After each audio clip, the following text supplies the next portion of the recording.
बिस्मिल्लाहिर्रहमानिर्रहीम। कुन फ़यकून Islamic advice channel की तरफ से अतीक और हमारा आपके साथ हूँ। उम्मीद है आप खैर वफियत से होंगे, जहाँ भी रहें खुश रहें। रोज़े अच्छे गुजरे, अल्हम्दुलिल्लाह ईद की छुट्टियाँ भी गुजर गई। बहुत अरसे बाद वीडियो में आपके सामने आ रहा हूँ, क्योंकि मैंने सोचा कि आज मुल्क की सूरत हाल पर आपसे बात की जाए। जो सिचुएशन मुल्क में चल रही है, हर लम्हा बलम्हा हर घंटे बाद सिचुएशन तब्दील हो रही है, और उम्मीद है आप इसे एंजॉय कर रहे होंगे। बहुत सी खबरें आप तक पहुंच रही हैं, बेशुमार लोग सोशल मीडिया पे आपको मुख्तलिफ बातें बता रहे हैं। कुछ बातें मेरे जहन में आई जिनको मैं कंक्लूड कर रहा हूं। बेशुमार सिचुएशन आपके लम्हे है, मैंने सोचा मैं आपको मुख्तसर करके ये बयान करूँ ताकि बहुत से सवाल जो लोगों के जहन में है वो हल हो जाए।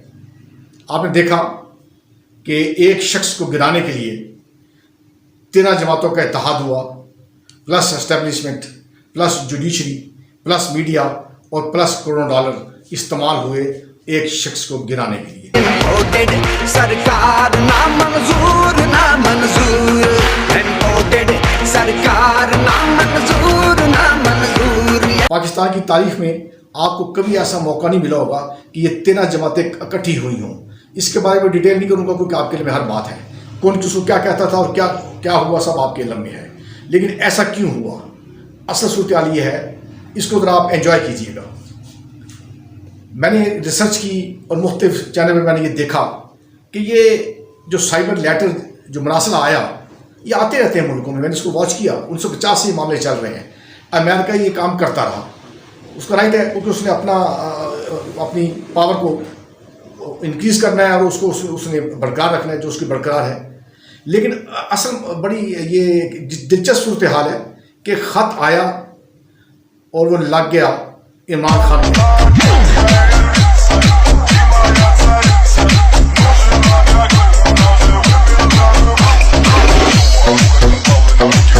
और इमरान खान ने उसका तिया पाचा कर दिया।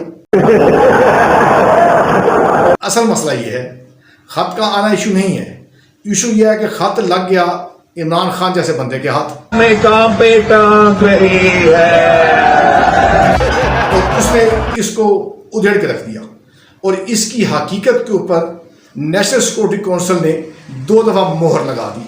तो लिहाजा खत में कोई इबाहम नहीं है, ये बात तो हो गई क्लियर। अब रहा मसला के ज़हन में 2 बातें आती हैं लोगों के, बेशुमार बातें लोग आपको बताते हैं, लेकिन असल इशू अब यह है कि आपको याद होगा कि 3 दफ़ा नवाज शरीफ साहब की हुकूमत को गिराया गया, उनका वक्त पूरा नहीं करने दिया गया।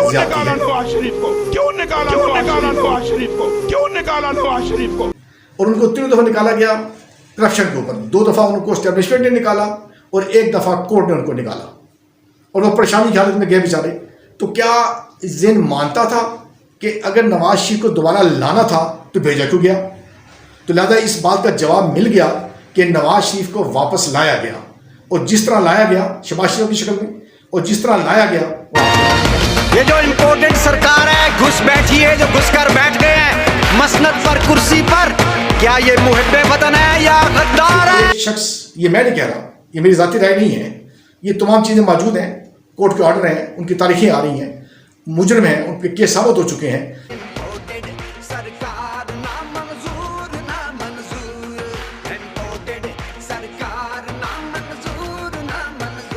इसके बावजूद वो आ गए। लिहाजा ये बात तय हो गई कि नवाज शरीफ को अगर निकालना था तो वापस क्यों लाया गया। इस तरह इमरान खान साहब को अगर निकाला गया है तो वापस तो लाना होगा, जैसे ये आए, ये बात का जवाब भी मिल गया। असल मसला भी यह है कि ऐसा क्यों होता है या ऐसा क्यों हुआ। पहले इंफॉर्मेशन हमारे पास नहीं होती थी क्योंकि मीडिया भी नहीं था, और जब मीडिया नहीं था तो हमारे इल्म में ये बातें नहीं थी। अब मीडिया आ गया तो हर चीज़ हर एक के इल्म में है, सब लोग ओपन टॉक कर रहे हैं। लेकिन इसमें इस बात का ख्याल रखना है कि कौन सी बात करना बेहतर है और कौन सी बात करना बेहतर नहीं है। अदालत का फैसला सामने पे होना चाहिए, और आर्मी हमें अपने दिल-जान से अजीज है। हम रात को सोते हैं, वो जागते हैं। पाकिस्तानी अपनी आर्मी से इतना प्यार करते हैं, राज क्या है? इस सवाल का जवाब तो एक 5 साल का बच्चा भी दे सकता है। सड़क से जब पाक आर्मी की गाड़ी गुजरती है तो वो सलूट करता है। जानते हो क्यों? क्योंकि वो बच्चा भी जानता है कि उसकी असली हीरो पाक आर्मी है, क्योंकि वो हमारी हिफाजत कर रहे हैं और अब इसलिए उनका किरदार है। लेकिन असल ये इनको गिराने में कोई एक बंदे के ऊपर आप उनको इल्ज़ाम नहीं दे सकते। ये मामला शुरू से चला आ रहा है اس میں اسٹیبلشمنٹ میں بہت سے لوگ آ جاتے ہیں، آپ کی فوج بھی آ جاتی ہے، آپ کی عدلیہ بھی آ جاتی ہے، آپ کا میڈیا بھی آتا ہے، آپ بیوروکریٹس بھی آ جاتے ہیں. آپ اس بات کو سوچیں اور دیکھیں کہ آپ کے جتنے بھی بڑے لوگ جب ریٹائر ہوتے ہیں، جو اس ملک کو چلاتے ہیں، اور ریٹائر ہونے کے بعد چاہے وہ جنرل ہیں، چاہے وہ جج ہیں، چاہے وہ بیوروکریٹس ہیں، چاہے وہ بزنس مین ہیں، وہ ملک چھوڑ کے چلے جاتے ہیں باہر اور واپس نہیں آتے، وہیں پہ انجوائے کرتے ہیں. لیکن جب ملک کی بات اور سامان میں ہوتی ہے تو وہ موجود ہوتے ہیں. اصل ایشو دس، اس ملک کے جو قوانین بنائے گئے ہیں ان میں فرق ہے. آپ آئین کو لے لیں، آئین کی ہر شک کی تشریح کے لیے کورٹ میں جانا پڑتا ہے. یہ کیسا آئین ہے کہ جس کی تشریح نہیں ہے اور پھر کورٹ جو چاہے وہ تشریح کر دے؟ ایک تو یہ آئین ٹھیک نہ ہوا. اس کا مطلب ہے آئین کے اندر یہ باتیں کلیئر ہونی چاہیے کہ جو شخص ملک کی خدمت کرتا ہے، اعلیٰ عہدے میں فائز ہوتا ہے، ریٹائرمنٹ ہونے کے بعد اس کو ملک سے باہر نہیں جانا چاہیے.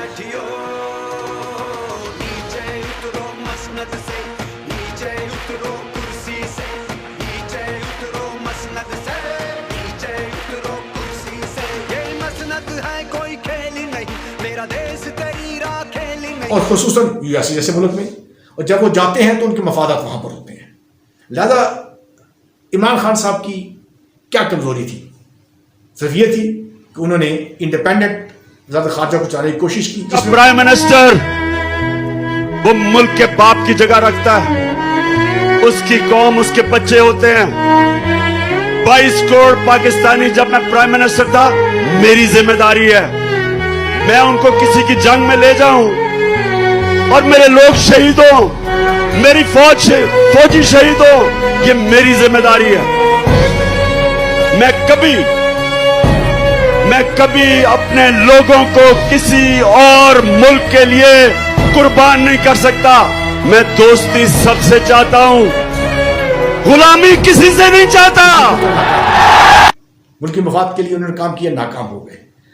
اور جب تک بڑے فیصلہ کرنے والے لوگ، جو کہ بات طے ہو گئی ہے کہ آرمی، عدلیہ، اعلیٰ بیوروکریٹس اور پرائم منسٹر اور اس کی کیبنٹ، جب تک یہ لوگ بیٹھ کے کسی ایک بات کے اوپر یہ طے نہیں کر لیں گے کہ ہمیں کیا کرنا ہے اور جو فیصلہ ہو وہ ملک کے لیے اچھا ہو.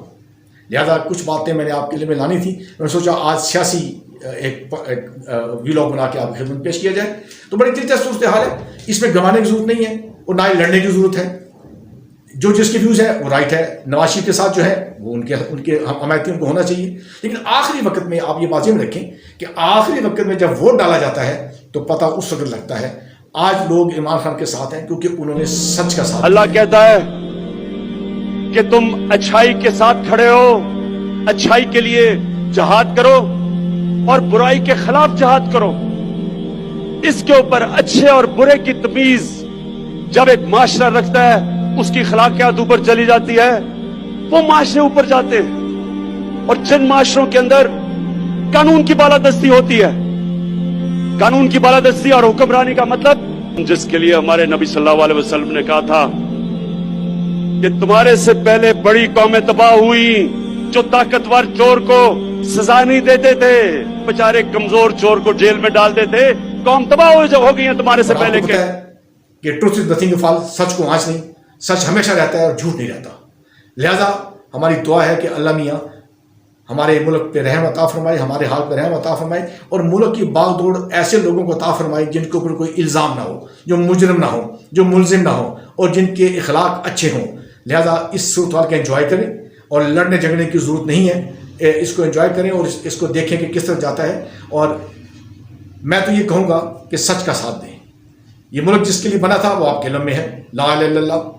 پاکستان کا مطلب کیا؟ لا الہ الا اللہ. تیرا میرا رشتہ کیا؟ لا الہ الا اللہ. نہیں ہے. اور بڑے بڑے عالم دین اور مولانا طارق جمی جیسے لوگ جن کے بہت فالوورز ہیں وہ حق کے ساتھ ہیں.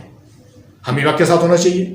اور دیکھیں آگے کیا ہوتا ہے. کچھ لوگ جو اس میں کچھ سٹرانگ ہیں فیصلے کرنے میں، ان سے بھی گزارش ہے کہ وہ ماحول کو دیکھیں اور ملک کے مفاد کے لیے فیصلے کیے جائیں تاکہ ملک کی عوام کو ریلیکسیشن ملے. اور یہ بات طے شدہ ہے کہ عوام سے ہی ملک ہے. اگر عوام کی بات آپ نہیں مانیں گے تو کس کی بات مانیں گے؟ یہ بات بڑی کلیئر ہے. اور دوسری بات آپ کے علم میں ہے کہ جو مسئلے کے بارے میں بہت ڈسکس ہو رہی ہے کہ جی یہ مداخلت ہے، سازش ہے. It's very common sense. سازش بنتی ہے تو مداخلت के असबाब निकलते हैं। ऐसा तो नहीं मुदाखलत हुई भाई, पहले साजिश होती है, पहले एक आप आइडियाज़ बनाते हैं और जो आइडिया जो बनते हैं वो अगर नेगेटिव होंगे तो साजिश होगी, और जब साजिश होगी तो मुदाखलत होगी उसको मुकम्मल करने के लिए। लिहाजा ऐसा हुआ और नेशनल सिक्योरिटी काउंसिल ने इसको एक्सेप्ट किया, लेकिन हमें इसको इस तरह इशू नहीं बनाना चाहिए, इसका हल होना चाहिए। हमारी दुआ है कि अल्लाह मियां हमारे हाल पर रहमत अता फरमाए, और जो फैसला करने वाले हैं अल्लाह उनके दिल में रहमत अता फरमाएगा इंशाअल्लाह। इसमें कोई बड़ी बातें नहीं है, ये बड़े बड़े लोग इसमें बैठे हुए हैं जो उसको फैसले करेंगे। हमें उम्मीद है कि वो अच्छे फैसले करेंगे, और हमें इस वक्त का इंतज़ार है कि अल्लाह करे वो वक्त किसी बुरे वक्त से पहले आ जाए। आइंदा एक अच्छी वीडियो आपको दूंगा, एंजॉय कीजिएगा। अल्लाह हाफिज़। अब गुलामी नहीं चले, अब गुलामी नहीं चले, अब गुलामी नहीं चले। इम्पोर्टेड सरकार ना मंजूर, ना मंजूर, ये इम्पोर्टेड सरकार ना मंजूर, ना मंजूर। इम्पोर्टेड सरकार ना मंजूर, ना मंजूर, ये इम्पोर्टेड सरकार ना मंजूर, ना मंजूर।